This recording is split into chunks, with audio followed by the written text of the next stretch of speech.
नमस्कार, बुलेटिन में आपका स्वागत है। मैं हूं आपके साथ आशा सरमाल। चलिए शुरुआत करते हैं बुलेटिन की। पूर्व मुख्यमंत्री मुफ्ती मोहम्मद सईद की बेटी और महबूबा मुफ्ती की बहन रूबिया सईद आज जम्मू की सीबीआई अदालत में पेश हुई हैं। दिसंबर 1989 में जम्मू कश्मीर लिबरेशन फ्रंट यानी JKLF द्वारा उनका अपहरण किया गया था और इस मामले में वो आज सीबीआई की अदालत में यहां गवाह के रूप में पेश हुई हैं। आपको बताते चलें कि सीबीआई की जम्मू अदालत ने इस वर्ष 28 मई को रूबिया सईद को इस मामले में अदालत में पेश होने के लिए समन जारी किया था।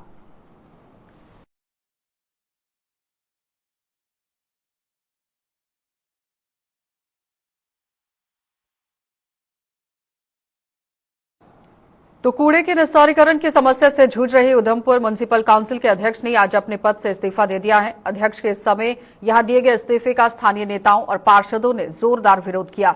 इन लोगों का आरोप था कि उधमपुर शहर को कूड़ेदान में तब्दील कर उधमपुर म्युनिसिपल काउंसिल के अध्यक्ष ने इस्तीफा दिया है और इन लोगों के यहां पर आरोप है कि उधमपुर म्युनिसिपल काउंसिल के अध्यक्ष शहर को संभालने में असफल सिद्ध हुए हैं, जिसका खामियाजा उधमपुर की जनता को भुगतना पड़ रहा है। और इसके अलावा इन लोगों का और क्या कुछ कहना था, देखिए।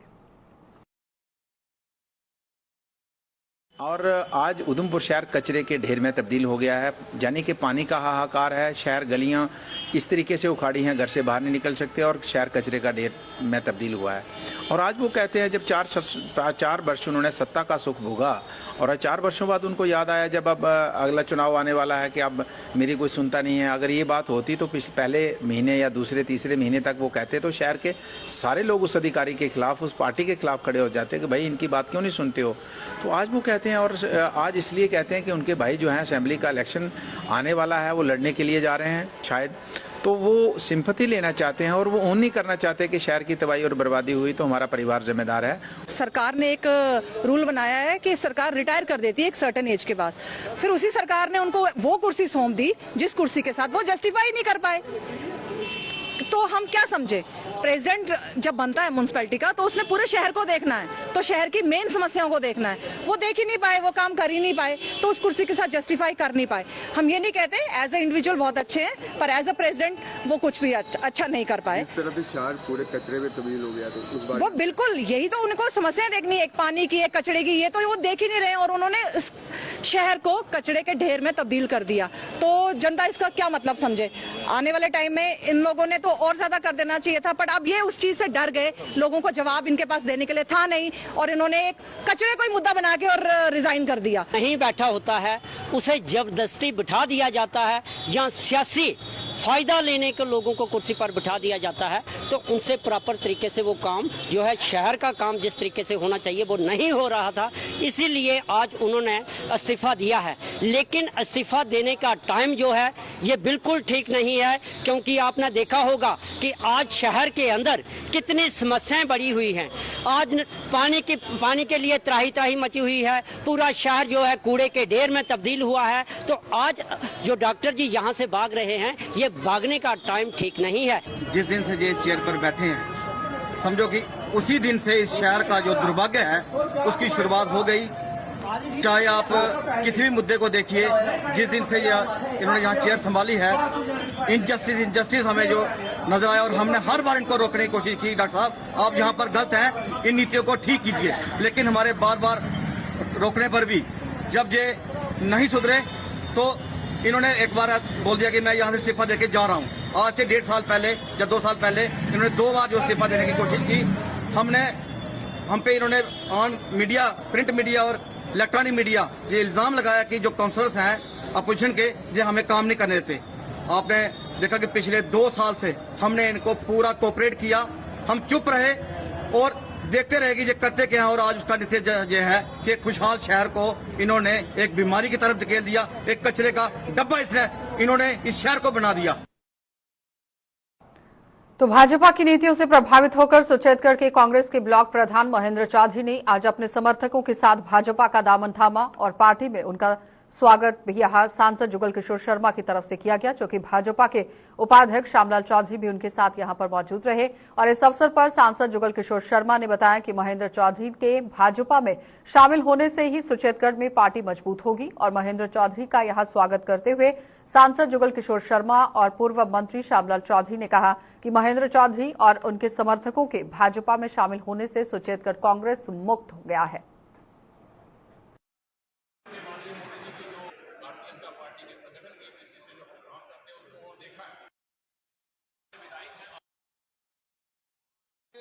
ब्लॉक प्रेसिडेंट हैं सुचेतगढ़ के, और सरपंच भी हैं, और इनके साथ इनके वाइस प्रेसिडेंट, इनके महामंत्री, इनके सेक्रेटरी और पूरी टीम, जो ब्लॉक की जितनी भी टीम है कांग्रेस की सुचेतगढ़ की, जिसके प्रधान महेंद्र चौधरी जी हैं, वो भारतीय जनता पार्टी नरेंद्र भाई मोदी जी से प्रभावित होकर आज भारतीय जनता पार्टी ज्वाइन करने जा रहे हैं।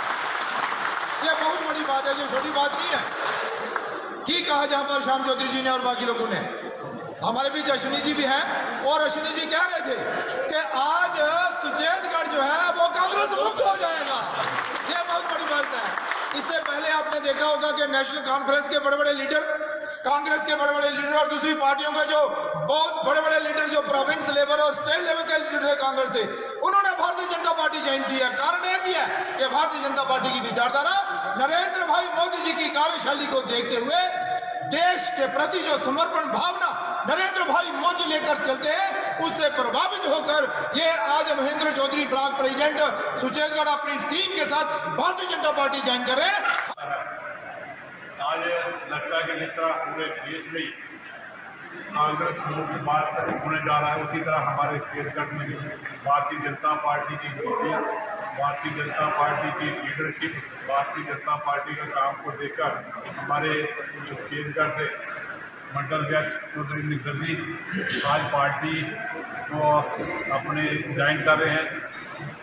मन से तो पहले ही हमारे साथ थे, लेकिन बाहर से जो मन से लगता था कि हमारे से थोड़े ढंग, इसलिए आज से तन से मन से हमारे साथ आ रहे हैं। इसी तरह जिस तरह सारे देश में कांग्रेस मुक्त भारत हो रहा है, इसी तरह छत्तीसगढ़ भी आज कांग्रेस मुक्त होने जा रहा है।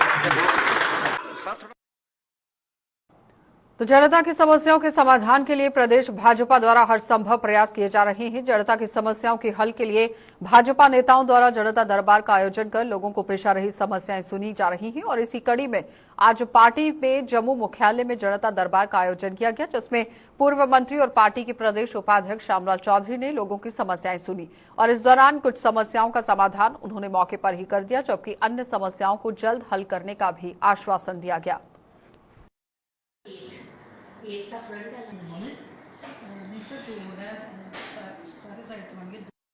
रूटीन की तरह जिस तरह हर हफ्ते हर दिन कोई ना कोई बैठता है, उसी तरह आज फ्राइडे को हमारी ड्यूटी होती है, जिसमें हमारे मनीष जी और प्रिया जी हम जहाँ बैठते हैं और लोगों की जो प्रॉब्लम है उसको सुनते हैं। आज बारिश का मौसम है, फिर भी काफ़ी लोग 10, 12, 15 लोग जो आए जिनकी अपनी कोई प्रॉब्लम थी, उन्होंने बताया और उनकी प्रॉब्लम सुनी, और रूटीन में जो काम चलता है और लोगों को आने में जो भी कोई प्रॉब्लम है उसको सुनी जाती है, और सुनने के बाद उसको हल भी होता है और लोगों को इसका फ़ायदा भी मिलता है। पार्टी हेडक्वार्टर में आकर ये बातें सब लोगों के सुनने के बाद उसको हल भी किया जाता है, इसलिए रूटीन मैटर है पार्टी के देश के मुताबिक। तो जम्मू कश्मीर के विभिन्न स्थानों में मंदिरों में हो रही तोड़फोड़ को लेकर लोगों में भारी रोष है। इन घटनाओं में आप देखिए विरोध किस तरह से देखा गया। इस घटना में विरोध में भी आज राष्ट्रीय बजरंग दल द्वारा जम्मू में सरकार के खिलाफ प्रदर्शन किया गया और सरकार का पुतला भी दहन किया गया। प्रदर्शन की अगुवाई कर रहे बजरंग दल के प्रदेश अध्यक्ष राकेश शर्मा ने सरकार पर निशाना साधते हुए कहा कि जम्मू कश्मीर के विभिन्न जगहों पर मंदिरों में तोड़फोड़ की गई है और जो घटनाएं सामने आई हैं, लेकिन सरकार ने अभी तक आरोपियों को गिरफ्तार नहीं किया है। काफी तरीके से आज रोष देखा गया। हमारा आज का विरोध प्रदर्शन जो है वो यूटी सरकार के खिलाफ है। जिस प्रकार से लगातार जम्मू कश्मीर के अंदर हिंदुओं की आस्था का केंद्र, हिंदुओं की आस्था का बिंदु जो मंदिर है, जो हिंदुओं के लिए सबसे पवित्र स्थान माना गया है, और उनके ऊपर लगातार हो रहे हमलों को लेकर आज हम सड़कों के ऊपर हैं। आज पूरा हिंदू समाज जो है वो सड़कों के ऊपर आने के लिए तैयार बैठा है, क्योंकि लगातार जम्मू कश्मीर के अंदर हमारे मंदिरों को जो है वो टारगेट किया जा रहा है। कश्मीर के अंदर 2 मंदिर तोड़े, रामबन के अंदर 2 मंदिर तोड़े, जो हमारे वासुकी देव नाग देवता है उनका मंदिर तोड़ा गया। उसके बाद जो है बाबा कालीवीर की मूर्ति और उनके साथ जो है मंदिर के अंदर तोड़फोड़ की गई। अभी 3 दिन पहले महारपुर के अंदर जो कठुआ के अंदर है, वहां पर एक मंदिर के अंदर जो है तोड़फोड़ की गई और हनुमान जी की मंदिर को मूर्ति को जो है वो खंडित किया गया। लेकिन 4 दिन बीत जाने के बावजूद भी अभी तक कोई दोषी जो है पकड़ा नहीं गया। अरे इस मंदिर का क्या मैं कह रहा हूं कि अभी तक जो 7 से 8 मंदिर 2 महीने के अंदर तोड़े गए हैं, किसी मंदिर का दोषी अभी तक जो है वो पुलिस की गिरफ्त के अंदर नहीं है। पीएचई एम्प्लॉयज यूनाइटेड फ्रंट ने भी अपनी मांगों को लेकर केंद्र शासित प्रदेश के खिलाफ मोर्चा खोल दिया है और पीएचई एम्प्लॉयज यूनाइटेड फ्रंट के बैनर तले आज जल शक्ति विभाग के डेली वेजरों ने जम्मू में प्रदर्शन किया और अपनी मांगों के समर्थन में नारेबाजी की। इस दौरान डेली वेजर्स का आरोप है कि वो पिछले 24 दिनों से अपनी मांगों को लेकर काम छोड़ो हड़ताल पर हैं, जिससे आम जनता को परेशानियों का सामना करना पड़ रहा है, लेकिन सरकार के कानों तक जूं तक नहीं रेंग रही है। उन्होंने धमकी दी है कि अगर जल्द डेली वेजर्स को नियमित नहीं किया गया या उनकी पॉलिसी को लेकर काम नहीं किया गया तो डिवीजन के जो डेली वेजर्स हैं वो सड़कों पर उतरने को मजबूर हो जाएंगे। आज पिछले 24 दिनों से पीएचई एम्प्लॉयज यूनाइटेड फ्रंट का हर एक जो एम्प्लॉय है, हर एक कार्यकर्ता जो है वो आज काम छोड़ हड़ताल के ऊपर है। आप देख रहे हो कि पिछले 24 दिनों के अंदर जम्मू शहर के अंदर ही क्या, अगर आप रूरल की भी बात करें तो कहीं 5 दिन के बाद पानी आ रहा है, कभी 6 दिन के बाद पानी आ रहा है, लेकिन ये अंधी और बहरी गूंगी सरकार इसके कानों तक जू नहीं रह रहा है। मैं आपके चैनल के माध्यम से इन लोगों से प्रार्थना भी करना चाहता हूं और चेतावनी भी देना चाहता हूं कि बहुत जल्द अगर डेली वेजेस के लिए कोई परमानेंट पॉलिसी का प्रावधान नहीं किया तो आने वाले दिनों के अंदर जम्मू शहर के अंदर बहुत बड़ा जन सैलाब जो है वो पीएचई एम्प्लॉयज यूनाइटेड फ्रंट के जो कार्यकर्ता हैं इनका आने वाला है। आपने पिछली 29 जुलाई को देखा था, हमने केवल मात्र 4 डिवीजनों से अपने लोग बुलाए थे और तभी ब्रिज जो है ये लगभग 4 घंटों तक जाम रहा था और उसकी वजह से अगर जो भी प्रॉब्लम हुई होगी जम्मू की जनता को उसके लिए यूनाइटेड फ्रंट जिम्मेवार नहीं था, एलजी सरकार जिम्मेवार थी, क्योंकि एलजी सरकार हमें मजबूर कर रही है कि हम करे से करे जो है वो स्टेप उठाए, हम उग्र प्रदर्शन करें। और एक बात और कहना चाहता हूँ कि अगले कुछ दिनों में पूरे 10 के 10 डिवीजनों से जितना भी हमारा 22,000 एम्प्लॉइज है वो जम्मू की सड़कों पर दोबारा उतरने वाला है। स्कूल की इमारत उपलब्ध कराने की मांग को लेकर जिला पुंछ की तहसील मंडी की मिडिल स्कूल राजपुरा राइट के छात्रों ने प्रदर्शन किया है और इस दौरान छात्रों ने मंडी लौरा सड़क को जैम कर अपना विरोध जता दिया है। प्रदर्शन कर रहे छात्रों का आरोप था कि उनके स्कूल की इमारत को प्रशासन द्वारा डिग्री कॉलेज मंडी को दे दिया गया है, जिसके कारण उन्हें अब दरबदर होना पड़ रहा है। स्कूल की इमारत उपलब्ध होने से उनकी पढ़ाई यहाँ बर्बाद हो रही है। जो इमारत बनाई जानी थी वो नहीं बनाई गई। वहीं स्कूल के शिक्षकों के मुताबिक स्कूल की इमारत न होने से जहां मिडिल स्कूल छात्रों की शिक्षा प्रभावित हुई तो वहीं कॉलेज के छात्रों की पढ़ाई भी प्रभावित हो रही है। तो स्थानीय प्रशासन के आश्वासन के बाद भी बच्चे अपना प्रदर्शन खत्म यहां पर करते हुए आज नजर आए।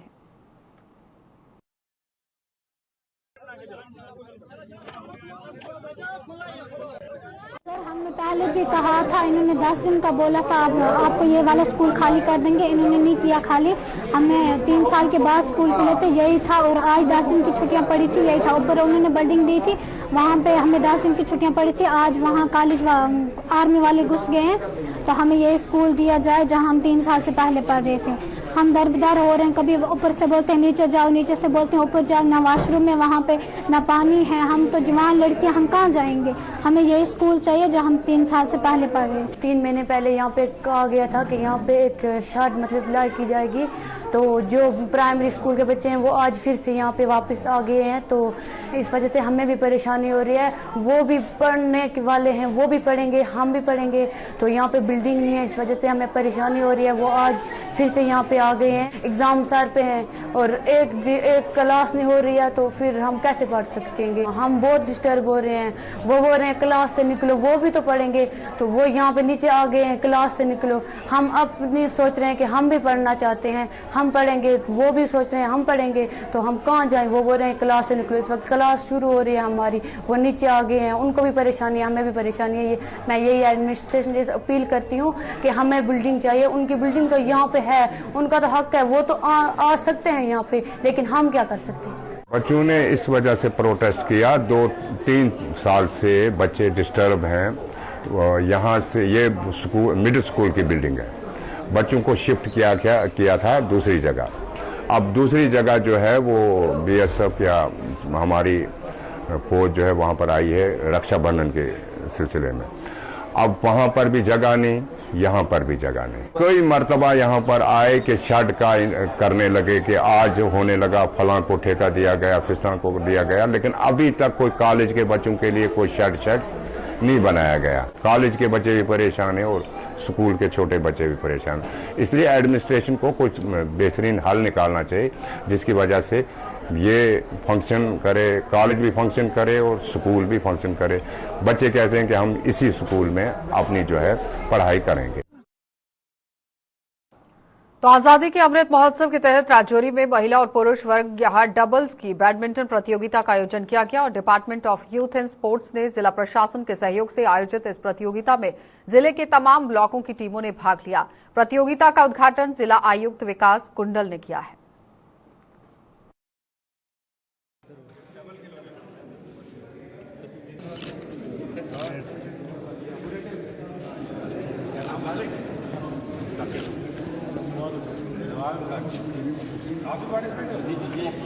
हमारी ये एक डिस्ट्रिक्ट एडमिनिस्ट्रेशन की पहल है कि आज़ादी का अमृत महोत्सव की जो सीरीज़ के अंदर हम प्रोग्राम्स कर रहे हैं उसके अंदर एक स्पोर्ट्स का इवेंट हमने ऑर्गेनाइज कराया है। एक ओपन टूर्नामेंट है ये बैडमिंटन की, जिसे स्पोर्ट्स डिपार्टमेंट रजौरी ने, समियाल साहब और वहाँ के सारे स्टाफ ने मिलकर ऑर्गेनाइज कराया। रजौरी की लोकल पॉपुलेशन में इसमें बढ़ चढ़ के पार्टिसिपेशन किया है। सबसे बड़े प्लेयर जो 44 ईयर्स के हैं और सबसे छोटे प्लेयर जो 14 साल के हैं। हमारी ये कोशिश है कि हम जो अपनी यंग जनरेशन है उनको स्पोर्ट्स की इंपॉर्टेंस के बारे में बताएं, ताकि जो उनका ध्यान है जो बाकी चीज़ें जैसे ड्रग्स वगैरह की जो प्रॉब्लम है उससे हट के वो स्पोर्ट्स की तरफ फोकस करें।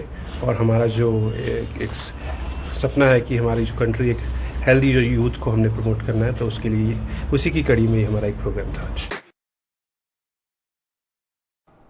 देश की अंतरिम सुरक्षा के साथ साथ सीआरपीएफ सामाजिक कार्य भी बखूबी कर रही है और इसी कड़ी में सीआरपीएफ की 126वीं बटालियन द्वारा रियासी की तहसील पौनी में रंजू इलाके में मुफ्त मेडिकल कैंप का आयोजन किया गया, जिसका उद्घाटन बीडीसी चेयरमैन पवन कुमार बनाथिया ने किया।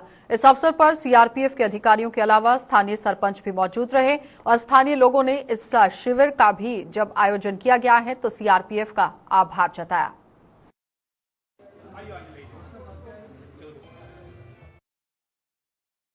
उन्होंने यहाँ पे एक स्वास्थ्य शिविर लगाया हुआ है। तो यहाँ गांव से हमारी 4 पंचायतें हैं, संगड़ है, बोरा कोटला है, अलिया है और यहाँ की जो चारों पंचायतें हैं, तो इनसे लोग दूर दूर से यहाँ आ रहे हैं और यहाँ आके अपना डॉक्टरों को जो है अपना चेकअप करवा रहे हैं और दवाइयाँ लेके जा रहे हैं। और मैं प्रशंसा करता हूँ कि आप जानते ही हैं कि हमारी इंडियन आर्मी हो या पैरामिलिट्री फोर्सेस जितनी भी हैं, वो देश की रक्षा के साथ साथ यहाँ सिविल लोगों की जो हमारे जनमानस आम जनमानस लोग हैं उनकी भी देख रेख के लिए जो उनसे हो सकता है वो हर समय हमारे लिए तत्पर सेवा देने के लिए तैयार है।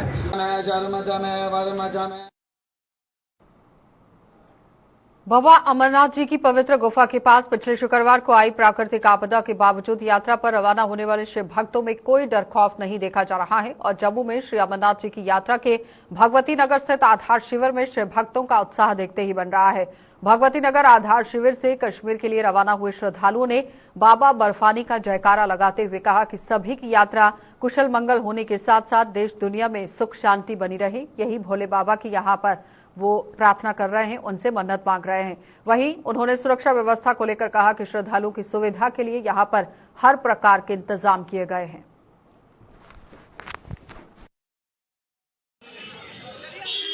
तो ये हमारी फर्स्ट टाइम यात्रा है। मैं अपने दोस्तों के साथ आया हूँ। पहले थोड़ा बहुत था, जब वो हो गया था बादल फटने की, जब हमें सूचना मिली थी तब घर वाले भी टेंशन में हो गए थे क्योंकि पंजीकरण वगैरह सब हो गया था। पर उसके बाद फिर आप ही के माध्यम से पता लगा कि यात्रा वापस लागू कर दी हुई है। तो बाबा जी ने बुलाया था, बस जा रहे हैं। फिर क्या मैसेज देना चाहेंगे और श्रद्धालुओं को जो आएंगे बाबा बर्फानी के दर्शन? बस यही कि प्रोटोकॉल फॉलो करें, सेफली जाएं और कुछ अपने साथ ऐसी चीज़ें ना लेके जाएं कि उधर जाके उनको ही परेशानी हो। और बस प्रोटोकॉल फॉलो करें, वही चीज़ सबसे बड़ी है। किस तरह की व्यवस्था रखी गई है? बाकी तो वो सब कुछ अच्छा ही रखा गया, सिक्योरिटी वगैरह के मामले से देखा जाए सब कुछ अच्छा है, अच्छे से चेकिंग वगैरह हुई, गाड़ियों की अच्छे से वो की उन्होंने, और वेट कर रहे हैं, सब कुछ अच्छा, सारा सब कुछ अच्छा ही, फिलहाल कुछ ऐसे हमें अड़चन नहीं है इस टाइम पे कोई। काशी से बाबा भोलेनाथ, बाबा विश्वनाथ का दर्शन करने के बाद आज हम लोग 15 तारीख को रात्रि 2:30 बज रहे हैं और हम लोग पहलगाम की ओर चलने के लिए कैनवाई सिस्टम से तैयार है और बाबा बर्फानी का दर्शन प्राप्त करेंगे। हम सभी का जज्बा बहुत ही तगड़ा है, हम लोग बाबा का दर्शन करेंगे चाहे कुछ भी हो, बाबा का दर्शन करके ही निकलेंगे। बेस कैंप में किस तरह की व्यवस्था है, खाने पीने की किस तरह की व्यवस्था है? सरकार द्वारा और जम्मू कश्मीर के जो गवर्नमेंट के लोग अधिकारी हैं, सबकी व्यवस्था लोगों ने अच्छी की है, लेकिन आवश्यकता हमारे आप में अब रह गई है, क्योंकि यहाँ पे यात्री बहुत ज्यादा तादाद में लोग आ रहे हैं। अब वो व्यवस्था उनके लिए है, साफ सफाई तो करवाने की सारी व्यवस्था उचित की गई है, लेकिन जो आम यात्री जो आ रहे हैं उनके रहने का तरीका थोड़ा सा गड़बड़ है, बाथरूम वगैरह थोड़ा सा गड़बड़ है। मैं आशा करता हूँ लोग समझेंगे, क्योंकि जो भी ट्रस्ट द्वारा और सरकार द्वारा जो भी व्यवस्था की बहुत अच्छी की गई है। हर हर महादेव। काफी बढ़िया यात्रा हुई थी। 2021 में भी चाहते हैं कि प्रभु अमरनाथ जी का दर्शन हो जाए और धन्य हमारा सफल हो जाए। जहाँ पे बेस कैंप में किस तरह की व्यवस्था? एक नंबर व्यवस्था है, खाने पीने से लेकर चाय वगैरह, नहाना धोना और सभी तरह की एक नंबर व्यवस्था है। सरकार ने शानदार व्यवस्था करी है और आगे भी अंकाल का आशीर्वाद रहा तो ऐसी व्यवस्था चलती रहेगी। जो और लोग भोले बाबा के दर्शन करने के लिए उनको क्या मैसेज रहेगा आपकी तरफ से? वो अधिक से अधिक संख्या में आए और डर वाली कोई बात नहीं। प्रशासन और पुलिस और मिलिट्री का बहुत बढ़िया व्यवस्था है और बहुत अच्छी सुविधा है।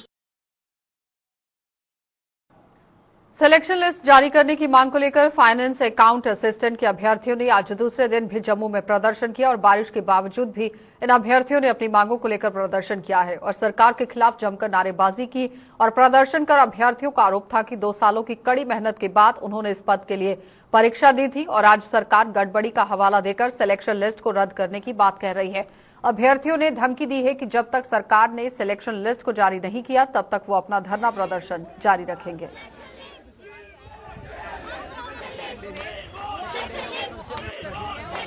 यहाँ बारिश में पूरा भीगे, यहाँ पे पूरा दिन यहाँ प्रोटेस्ट करते रहे। शाम को हमें पुलिस डंडे मार के यहाँ से पुलिस स्टेशन ले जाती है, फिर वहाँ से वो छोड़ते हैं। सर हम पूछ रहे हैं कि हमारा फॉल्ट क्या? हम अपनी सिलेक्शन लिस्ट मांग रहे हैं, पढ़ के हमने एग्ज़ाम दिया, उसमें क्वालिफाई किया, आज लोग हम सड़कों पे बैठे हैं। क्या हमारी यही गलती है कि पढ़ना हमारे लिए श्राप बन गया है ना? यही हमारा फॉल्ट है कि हम लोगों को सड़के में होते ना हम कहीं गुंडागर्दी कर रहे तो फिर ठीक था।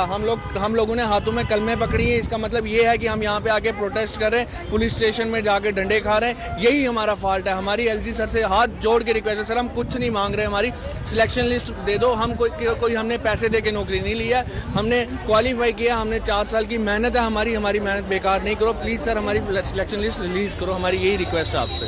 हमारा यही कहना है कि हमने FA का एग्जाम दिया था 6 मार्च 2022 को, जिसकी नोटिफिकेशन निकली थी 16 दिसंबर 2020 को। 1.5 साल हमने हार्डवर्क किया और हमारा रिजल्ट आता है 22 मार्च 2022 को। रिजल्ट आने के बाद हमारी DV भी हो जाती है, जो कि 25 मई को कंप्लीट होती है और उसके बाद सब कुछ स्मूथली चल रहा होता है और अचानक से हमें पता चलता है कि हमारी लिस्ट पे इंक्वायरी बिठाई दी जाती है। ना तो हमें इंक्वायरी के कोई बेसिस का पता है और अब हमें सुनने में ये भी आ रहा है मीडिया के थ्रू ही कि क्या है इसमें को लिस्ट को स्क्रैप किया जाएगा, लेकिन किस बेसिस पे इस लिस्ट को स्क्रैप किया जाएगा? हम सिर्फ यही डिमांड करते हैं कि अगर आपको लग रहा है कि हम सिर्फ यही डिमांड करते हैं कि हमारी सिलेक्शन लिस्ट जल्द से जल्द क्या की जाए, रिलीज की जाए और हमें इंसाफ दिया जाए। हमें LG साहब से एश्योरेंस चाहिए।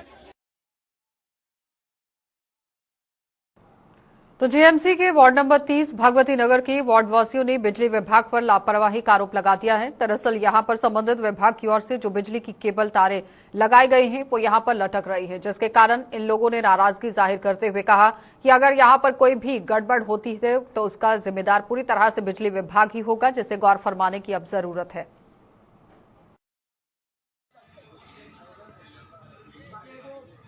जो है बहुत 7-8 महीने से लगाई है। हमने बिजली वालों को बहुत बार बोला है, लेकिन बिजली वाले इस तरह पे ध्यान ही नहीं देते। बच्चे भी, बूढ़े भी, बेचारे जवान भी जो गुजरते हैं, कोई जल्दी में होता है, जल्दी में कोई उठाया हुआ बच्चा छतरी लग जाएगी तो बच्चा का खुद ही बेचारे हो जाएंगे भगवान को पूरे। तो इसलिए हम ये रिक्वेस्ट करते हैं बिजली वालों को जल्द से जल्द ये तार उठाई जाए। अगर ये नहीं जल्दी करते हैं तो अगली कार्रवाई हम यहाँ प्रोटेक्ट करेंगे, पूरा रोड ब्लॉक कर देंगे। बाद में नहीं बोलना भाई ये किया, गलत किया आप लोगों ने। ठीक है, हम इसलिए रिक्वेस्ट करते हैं ये तार जल्दी से जल्दी हटाई जाए। ये जो तार पिछले पीडीडी की तार पिछले साल हमें गली में पिछले 7-8 महीने से लटक रही है। आदमी जो जाए जिसका कद 6 फुट है उससे टच भी करती है। इसमें एक करंट वाली वायर भी है, तो इसलिए हमारी रिक्वेस्ट है कि इसको जल्दी से ठीक किया जाए। और कल कोई डैमेज हुआ इसके लिए पीडीडी बिल भी रिस्पॉन्सिबल। जो लोग बिल देने आते हैं, जहाँ जो लोग जहाँ से गुजरते हैं, क्या उनको कितनी बार बोल चुके हैं, अभी तक क्यों नहीं संज्ञान लिया? कई बार हम बोल चुके हैं पर असर कोई नहीं होता। वो कहते हैं हमारा डिपार्टमेंट नहीं है, किसी दूसरे को करो। मैंने खुद पीडी डिपार्टमेंट को कंप्लेंट की है, वहाँ ऑफिस में जाके कंप्लेंट की है। उन्होंने कहा ये हमारी तार नहीं, किसी उसकी तार है, उसकी तार है। इसलिए कि हम यही कोशिश करते हैं अगर कल कोई डैमेज हुआ इसके लिए पीडीडी डिपार्टमेंट खुद जिम्मेवार होगा। अगर 2 महीने या 3 महीने बिल मत देते हैं आप लोग तो कनेक्शन काट दिए जाते हैं, तो लगता है उनका काम तब होता है अपनी उनका काम 2 महीने, हर महीने बिल दिया जाते हैं, 2 महीने की बात ही नहीं। ये उनका काम था, ये पिछले 7-8 महीने से क्यों लटक रही है। अब हमें थोड़ा पता है बिल से, इसका बिल तो कंसर्न है, लेकिन उनकी जिम्मेवारी है करना। बिल तो हम देते हैं, हर आदमी बिल देता है, हर आदमी को बिल देना पड़ता है। हर महीने 15-16 की बिल आता है, 26 तारीख को जमा करना पड़ता है, लास्ट डेट होती है 27। ये हैरानगी की बात है, जो पैसे लेने के ठीक है, मीटर लगाने के ठीक है, अभी 4-5 दिन सबको लटकाने मीटर लगे, उस वक्त कोई ख्याल।